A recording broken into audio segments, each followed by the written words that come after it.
The world has ended. Everything that remains of humanity's culture is stored here in this podcast, a time capsule assembled by three white dudes from what was once called the Midwest. This is not everything. This is not most things. But this is it.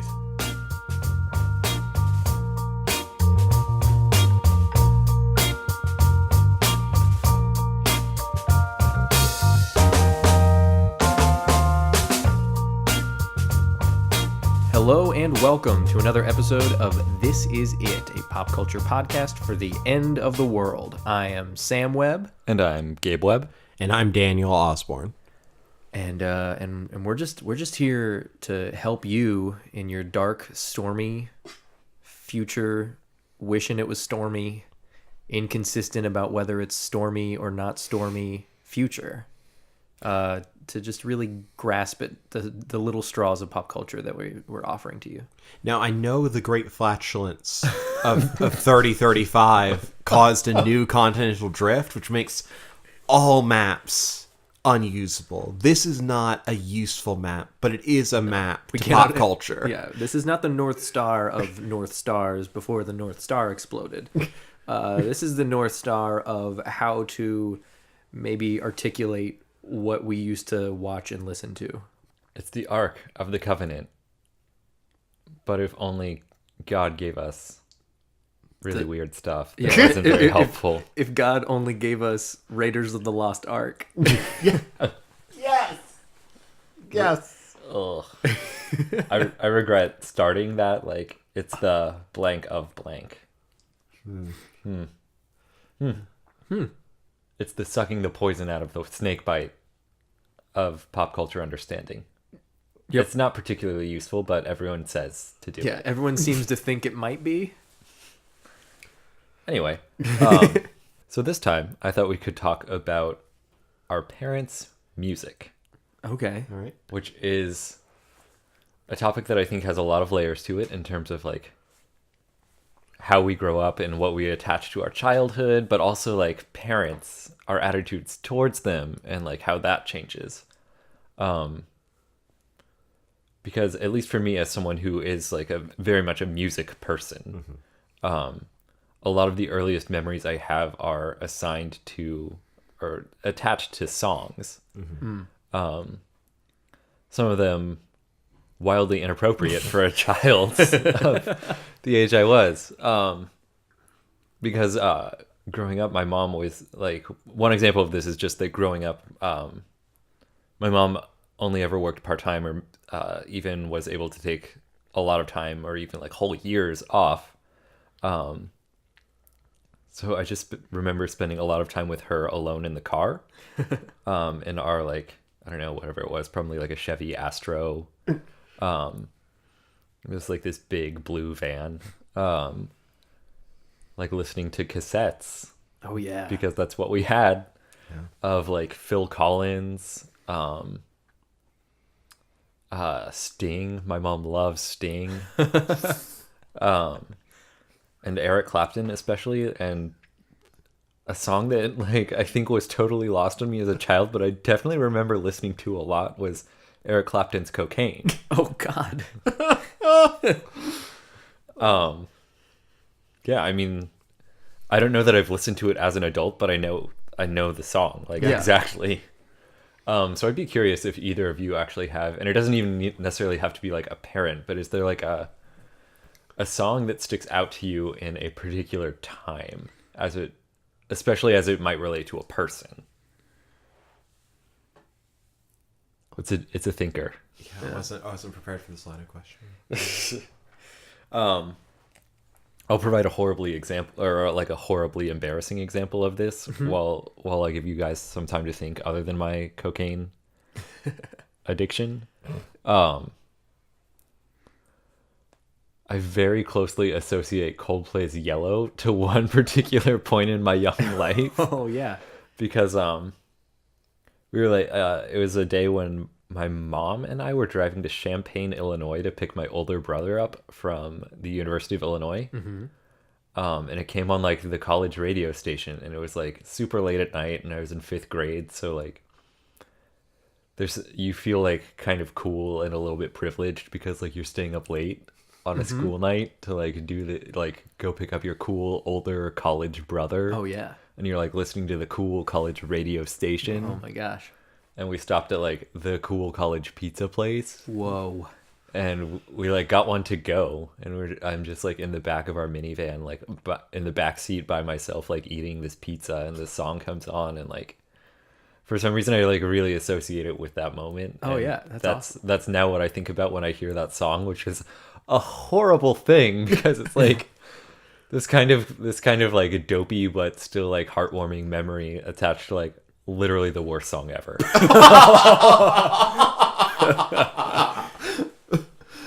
Oh man, that's coming out hard. I don't even know if that's the worst Coldplay song. I was gonna say sorry, Hotel California. I mean, if you wanna go for embarrassing, I always, oh my god, I always get really transported. I always get really transported by the Cascada song, Every Time We Touch. Okay, go on. Where are you transported? I'm transported to junior prom, and like, of course. I thought that the girl I had taken was really into me, and I was having a real. She was not. She was just like, she was fine. Like she was fine with me. She like it was just like I felt like this moment of like, I'm never going to die. Every time we touch, and that is the transportive music I think of right now. I can probably think of actually better examples, but that's definitely the most listenable to example. Yeah.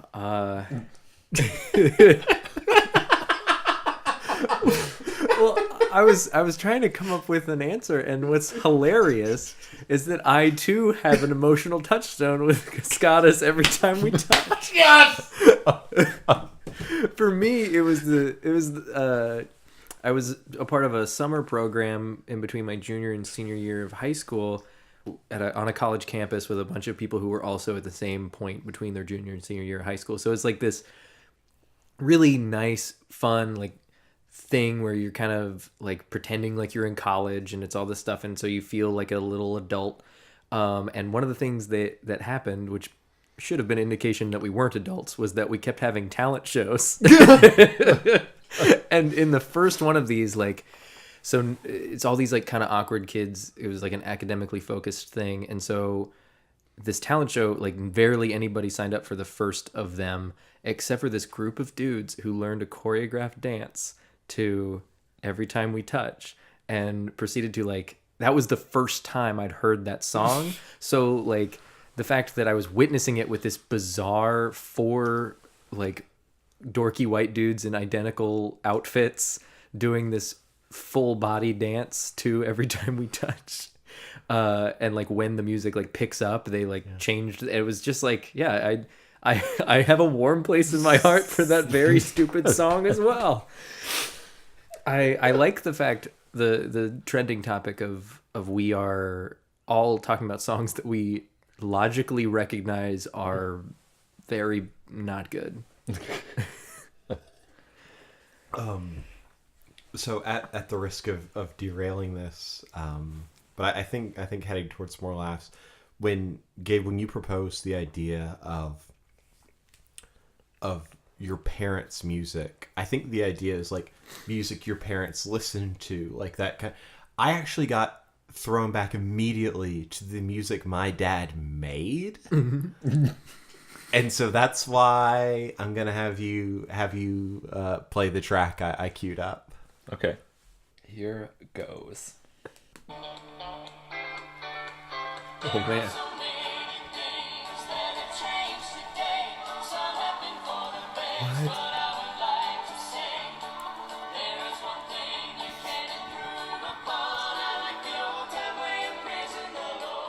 What? Oh my goodness.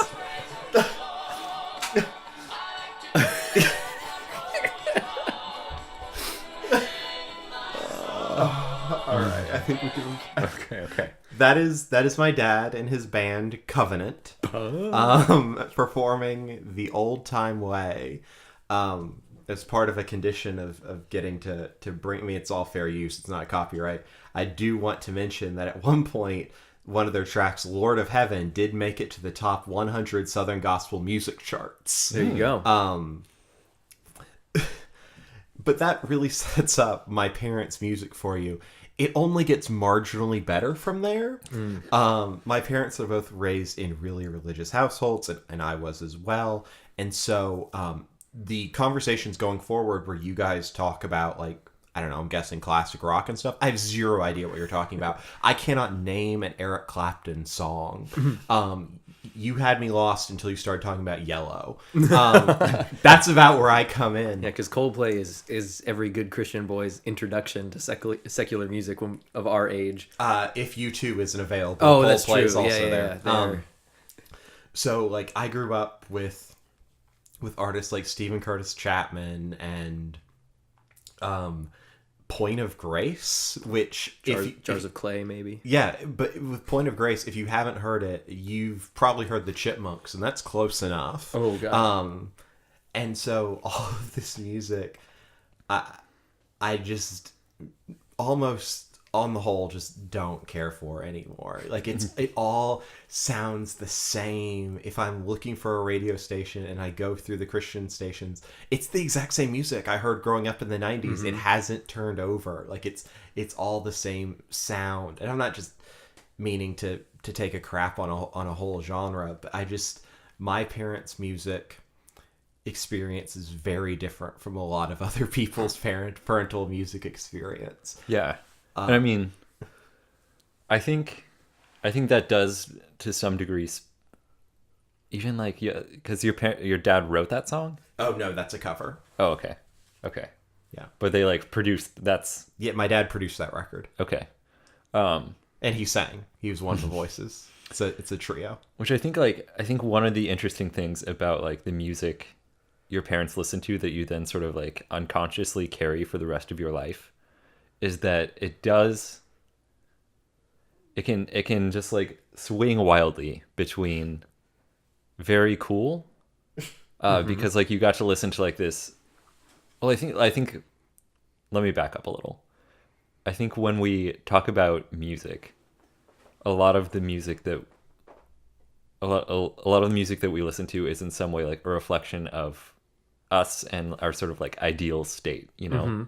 Like, especially because music is something you kind of can carry with you, like in your headphones or by yourself in your car. Like, there's no one who can necessarily tell you what to or not to listen to, and then make you actually do it. So I think in a way, like when you are young and you sort of listen to music with your parents, especially music they've chosen, that isn't like, you know, the Yanni cassette or like the like Raffi, like whatever insipid thing like you had to listen to as you subjected them to as a child. Yeah. For Christians, it was the Donut Hole Man. Because like as a kid, it's kind of cool to like get to see this adult with whom you have this very sort of hierarchical relationship with, like, suddenly start to sort of peel back those layers and relax a little and be like this person. And I think that's like some of your first glimpses of like your parents as real people can be like through that. And it really can run the gamut of being really cool and like something that actually does sort of shape the way you listen to music for the rest of your life in some ways, and also horrifically embarrassing. Oh yeah. Like, no matter who your parents are, like they have there's that embarrassing edge too. Yeah, I mean, and I mean, on the positive side, like it was with my parents that I first started listening to probably the single Christian artist I will still defend to this day, and that's DC Talk, which like actually made halfway decent music, and like was an entry point to like everything else I'd end up listening to my entire life. and it kind of, you can get set up for musical success or failure kind of by your parents. Right. Yeah. I really can't wait to find out what I listen to that embarrasses my children. I'm going to do it all the time. Yeah.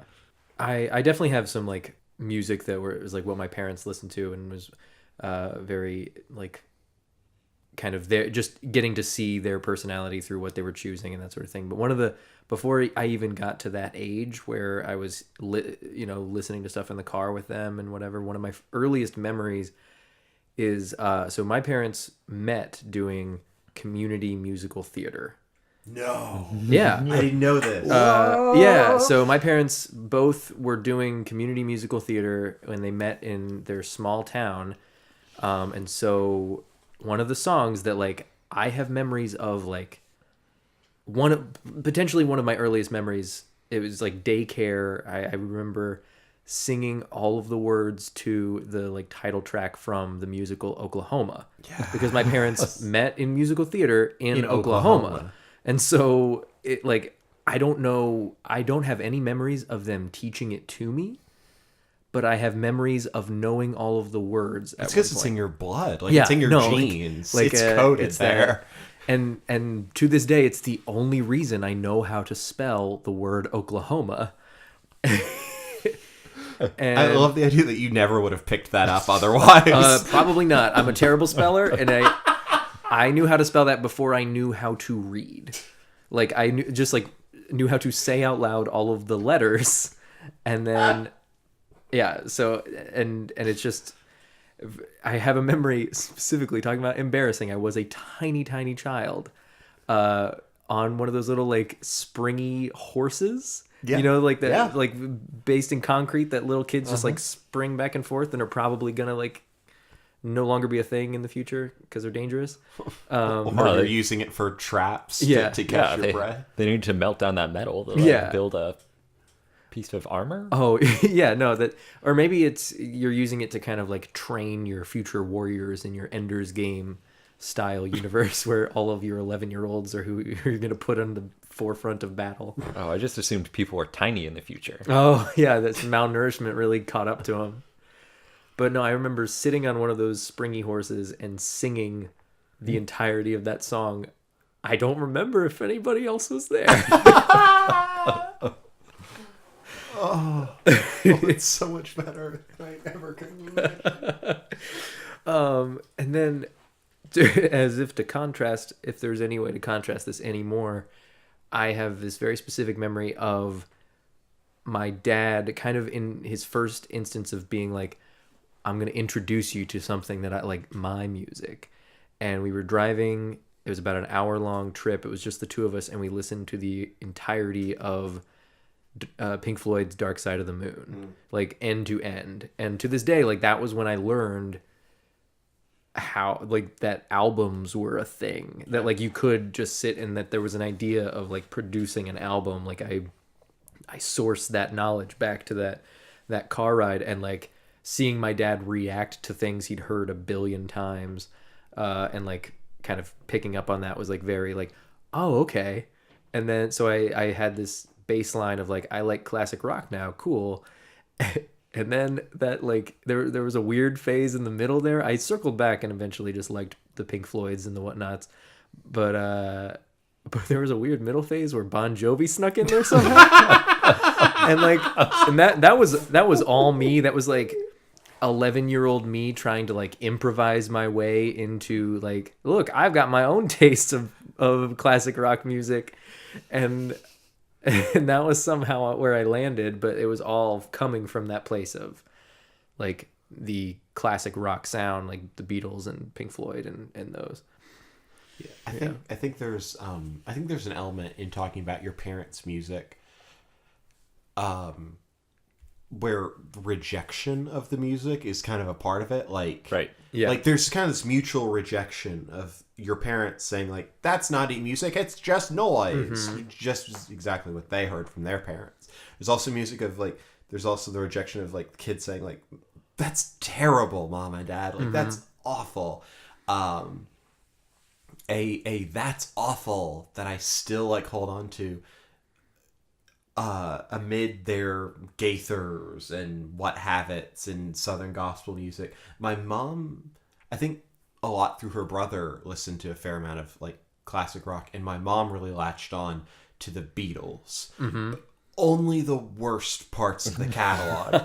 Like, only like All You Need Is Love, and just like, God, that song sucks. And it's still so bad, and I still have like, I have since I had friends in college who Sam being one of them who made me reconsider my full-throated rejection of the Beatles.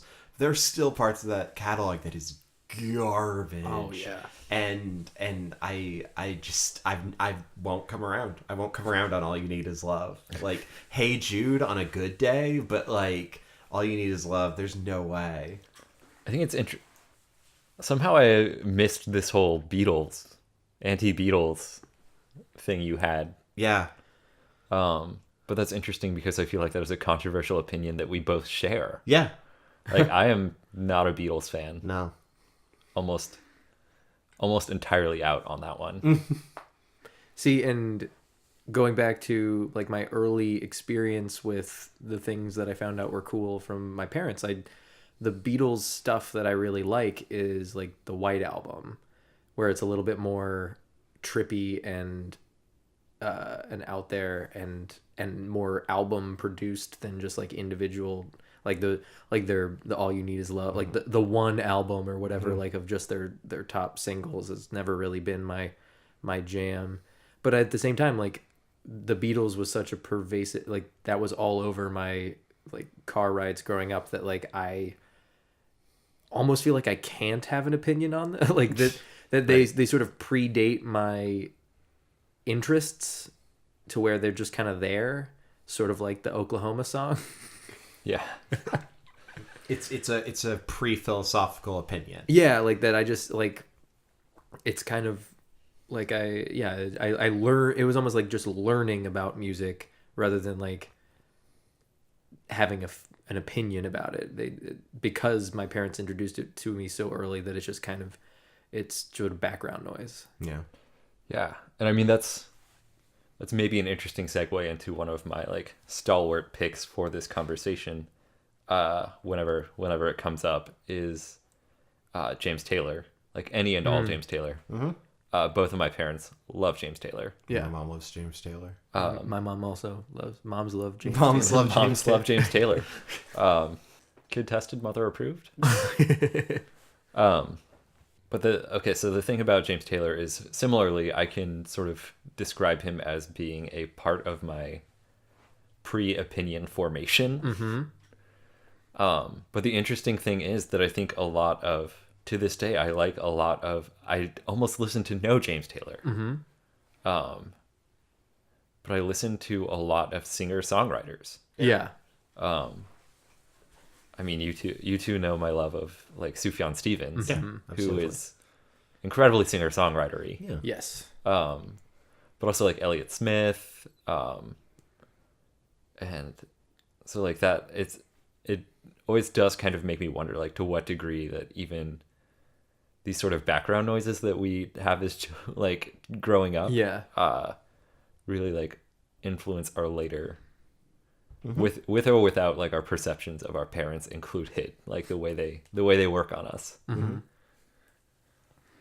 So I think my thoughts about my parents' music has been in the three parts, and the third and final part is just me being smug, and it's that I've gotten to switch it up and like introduce my parents to like a really good and happy moment. I fell in love with the band Over the Rhine when I was in high school, and like got to share that with my dad because there were common threads through what we both liked, and I have this really happy memory of going to one of their shows right as I was graduating high school.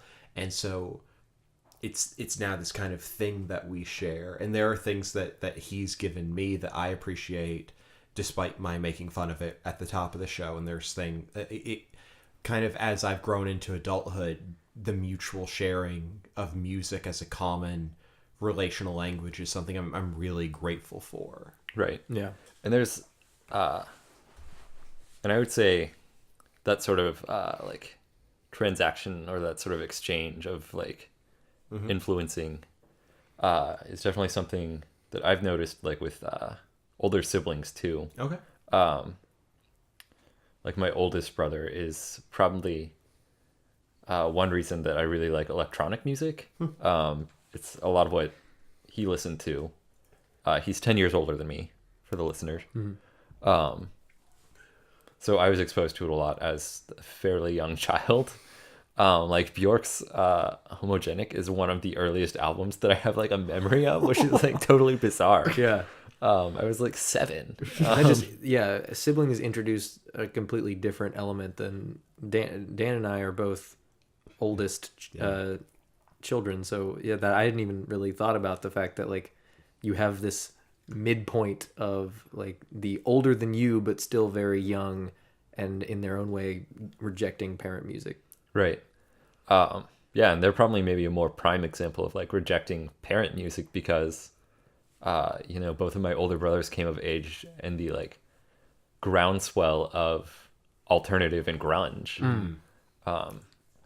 You know, listening to like Smashing Pumpkins and Rage Against the Machine and Nirvana. But now like my brother and I recently have started just like trading a lot of the music we listen to in terms of like electronics specifically, and even going to like Moogfest together last year was sort of a culmination of that. So I think there is definitely something to like that transaction. Yeah. Exchange. I'll give you one music for For this many sibling points. I'll give you. And just to be clear, we are joking. Sibling points have yet to be established as an actual form of currency. I mean, at least technically. yeah. I mean, if you have a sibling, you're earning or losing sibling points. We all know. Yeah. Everyone's keeping score. It's sort of like a black market at this point. It's not. It doesn't float above your head, indicating your value to those who love you. No, but I like what you said about it, like kind of it extending out from just the music you listen to into kind of being part of how you interact and with your family members. That like the example being like my dad took up guitar a couple years ago.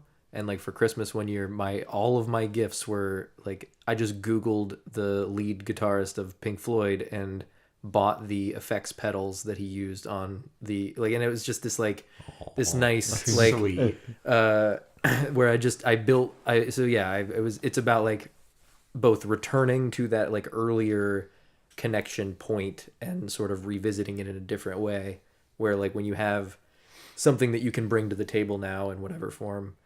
That I like that. I think that's a big key point for like parent and sibling music is when you can sort of prove that you can contribute to and not just take all their cool ideas and run away with them. Yeah. Give back and pay it forward. And know what to play to lull them to sleep in the nursing home one day. Right. That's right. Just put on Dark Side of the Moon. Yeah. I just sing Oklahoma. it was just my sister's birthday, and in her card I wrote like, I hope we keep having a good relationship so we can decide together when and where to put mom and dad in a home. Adulthood is fun. It's fun. All right. So, unless anyone has any further additions. Well, this one I feel like was a little more like Yeah, but I mean, here's the thing. a traipse down. Yeah, like our exclusive memory lanes, but this may be the only touch point that they have, and so we are like the triple pillars of culture in the post-apocalyptic landscape to begin with. So they're really curious about our histories, Yeah. and backgrounds. Is what I'm just gonna go ahead and throw out there. It made us seem more human. Yeah, and less like the gods that we've been portrayed as up to this point. But yeah, still drink the Kool-Aid. Drink the Kool-Aid.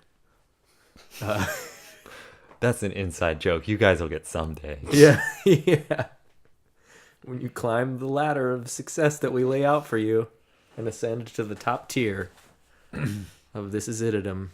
No, okay. So we have the blanket James Taylor, Yeah. Not to who's a person. He's not really a blanket. Yeah. He's a human man. We have the catalog of James Taylor. Yeah. Eric Clapton's Cocaine. Eric Clapton's Cocaine. The Dark Side of the Moon. Yep. That one song Dan's dad produced. Yeah, what was that one called? The Old Time Way by Covenant. The Old Time Way by Covenant. Okay. And the Beatles. All You Need Is Love. And I think Oklahoma. Yeah. I mean, should we throw in our nostalgic songs of Coldplay's Yellow and Every time we touch, fucking Scott. Which, did you guys know there's two versions of Every Yes, Time We Touch? I did. Okay. I absolutely knew that. I have purchased them both on iTunes at one point in my life. I'm just doubling down on how terrifying the story is. yeah, so So those have to go in at this point Yeah. as well, I guess, just to really. well, zest it those up. will be our embarrassing things Yes, for our kids to listen to. absolutely. Right. All right. All right, let's seal it up. Let's seal this thing. Okay. Control.